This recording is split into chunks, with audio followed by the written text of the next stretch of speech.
Hello guys, welcome to the channel. In this lesson, I am going to show you how to attach text to an object in Premiere Pro. So first of all, I'm going to create my text. So after creating and formatting your text, you are going to make sure that the text is the same duration as the clip on the timeline. And then you're going to head over to Effects and then search for Corner Pin. And then you are going to click and drag it onto the text. Head over to Effects Control. And then you're going to click on the corner pin effect.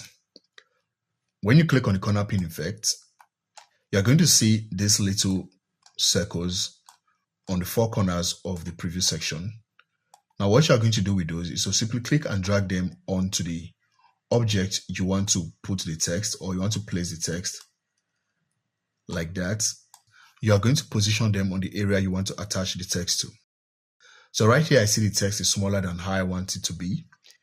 So I'm going to head over to Effects Control and then expand the text right here.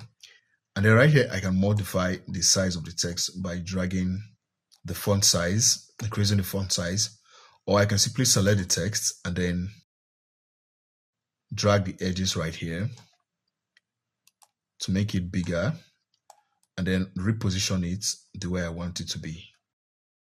And there you have it. So that is it, guys. That is how to attach text to an object in Premiere Pro. If you find this video helpful, be sure to give it a like and also do well to subscribe to the channel and turn on post notifications so you get notified when I post a new video. Thank you, and I'll see you on the next one. Bye.